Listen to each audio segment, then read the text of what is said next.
Hello, long time no see. This video is exactly as the title says. This is just me talking about Attack on Titan. Lately I've been feeling a lot of pressure to have like this perfect video and perfect shorts and perfect ideas. It puts me off of making so many things. And this week I finished watching Attack on Titan and I want to talk about it. So I'm here in my pajamas on my bed. Basically, I am just here to talk about Attack on Titan. Obviously, I will include art. I do have some notes, though I'm gonna try to keep it very low-key. Basically, just saying what is in my head. So, obviously, disclaimer, there's going to be a lot of spoilers for the whole series. So, don't watch this if you haven't watched Attack on Titan. Also, this is not any type of deep dive analysis. It's literally just me talking about how I felt watching the series, my thoughts on the series. I'm gonna start by talking about season 1.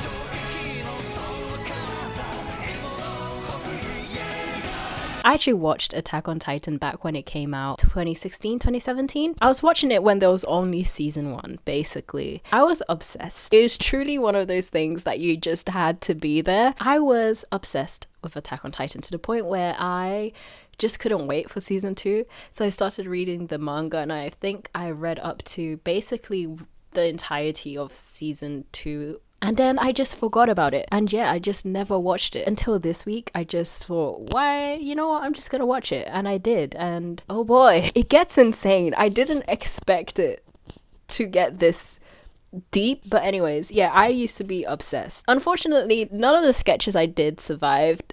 Except this one. This one right here. This is from 2017. I did not do him good in this drawing. Look at him. You cannot tell me that this is just not a grey skin tone. I think season 1 was such a good season to the point where even up till now, before I watched the rest of the series, if anybody asked me what is the anime that you would recommend for people who are just getting into anime, I would always say Attack on Titan because it had a great concept, like a very unique concept, but it was also very mature. I always found season 1 and 2 very interesting because it just raised so many questions, like what are the Titans, where did they come from, why are they appearing out of nowhere, what are these walls, what's beyond the walls. There was so much to ask, and that's what I kind of loved back then about Attack on Titan. Season 3 is where it really picks up. I feel like season 3 is definitely my favorite season. We discovered certain things about Titans. I will say, even though it's a show that you should probably not get attached to people, I did get attached to this character. I don't know why. I really loved this character. I really thought that he could have survived and he didn't,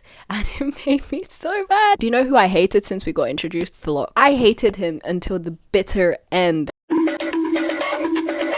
Season 3 also has the biggest plot armor that I personally do not like, and that is the whole Reiner being stabbed thing. Because what do you mean he transferred his conscience to the rest of his body when Levi stabbed him and that's how he didn't die? I love that he continued living, but I feel like this could have had a very easy fix, and that is Levi not stabbing him in the neck. What do you mean he transferred his conscience to his body? Nobody up until this point ever done that, and then Reiner just has this magical ability to transfer his conscience from his head to his body, and that's the only time he ever does it. Maybe I just didn't get it. Season 3 is also one of the seasons that has one of my favorite speeches from Irvin.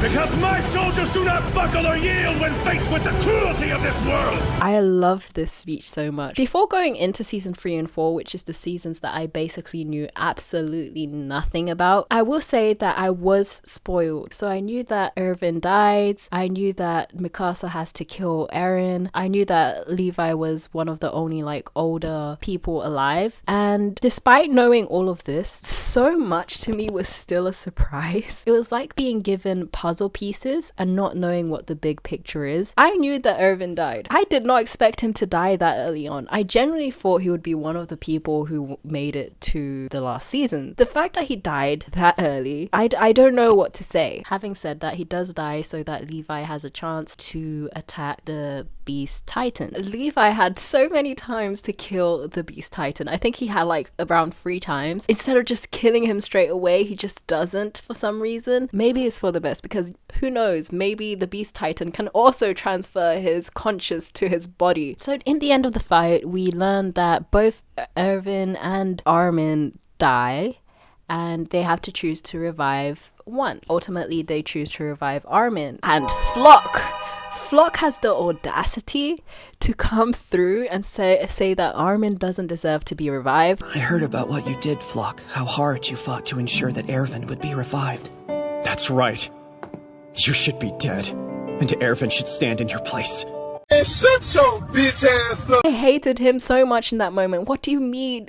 You were meant to die instead of Marlowe. Yeah, here we are, and you're talking about how Armin deserved to die instead, when Armin is probably the most intelligent person amongst the whole Survey Corps at that moment. Be so for real right now. I feel like this was the first moment of the series, was when we watched Eren's dad's backstory, where I realized that maybe this story isn't a little silly story about Titans after all. We learn about child soldiers in season 4, both about like Zeke's experience and Reiner's experience, and also the newer kids' experience. This is also where we learn about Reiner's past. I think Reiner as a character kind of shows this whole cycle that the whole series is trying to make you think about. Reiner, very obviously at the beginning, when he was just a child, he knew no better. He was indoctrinated to believe that in this island there was a bunch of devils. He basically knew nothing more, and he thought that if he became an honorary Marleyan, he would gain the respect of his actual Marleyan dad. But that wasn't the case. If they find out where you're from, my family's screwed. So you're trying to get me hanged, is that it? He learned early on that he would never be seen as a Marleyan. But despite being put through that, he still believes that if he goes to this island and if he does the duties that he is told to do, that he will be seen as something different. Even if I don't have a dad, I was chosen to wield the armored titan. I'll save everyone from the island devils and become a hero to the world. So he does commit the act of kicking the wall down and helping Bertold break down Wall Maria. But at the same time, he has to infiltrate their space. And through that, he learns that they are just people just like them, going through the same things he was going through in Marley. It's such a cycle. I feel like one of the moments that we realized that he does come close to them and that he realized that they are absolutely no different was when he does go back to Marley and his uncle asks him about how terrible his time in the island must have been, and the only thing that he can muster up is talking about Sasha eating a potato. As expected, they acted like devils. Each of them was savage and cruel.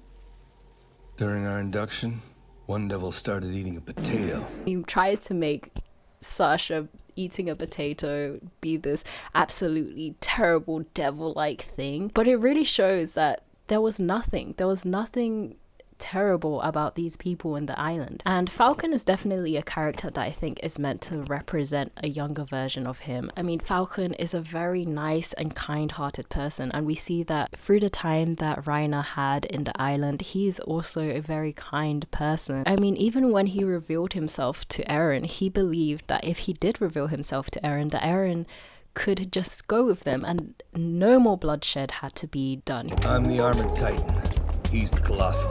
But I really do love his character. We also are introduced to Gabi, which is one of the child soldiers. She kind of resembles Eren a lot. She's an interesting character. I didn't like her that much at first, but I've grown to really love her, and I think she is definitely just a victim of the system. This is the moment where Eren also infiltrates Marley, and we see a bunch of other like flashbacks as well throughout the series of them finally seeing beyond the walls and getting to try ice cream for the first time and seeing other people who are also as oppressed as they are. Despite Eren seeing this and seeing how horribly people mistreat others as well, Eren still decides that the best thing that he can do is the rumbling. So Eren decides to start it off by obviously turning into a Titan in Marley's own place, that's where it all starts. That's also where Gabi's whole arc happens, where she kills Sasha and she goes to the island. I found Gabi's whole like redemption arc and her whole point of view of her changing her views of the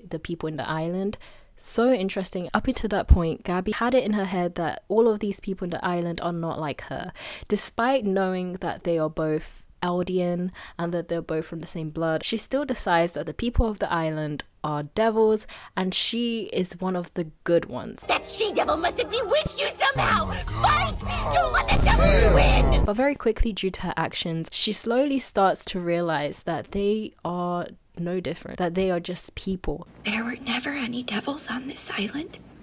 Just people. It is so satisfying to see her switch. It's like a light switch goes off for Gabi. In the middle of season 4, with like everything that was going on and all of the war and the Titans and all of that, it really got to a point where, even though I do not condone anything that Eren did, I think he was totally in the wrong. I did see myself not seeing a way out. I was looking at all of this and I was thinking, this is just never going to end. The series towards the end just got too much for me. I was shocked at every other episode. But I think the most shocking thing as well to me was the whole Eren going back into the memories and that being basically what kickstarts everything. Season 4 has so many heavy topics. One of my favorite animes is Fullmetal Alchemist, and Fullmetal Alchemist also focuses on the topic of war. With Fullmetal Alchemist, the whole point of the story is about the effects of war. Unlike Fullmetal Alchemist, I feel like Attack on Titan is there to show the cycles of war. Even at the end of the series, where despite all of what happened,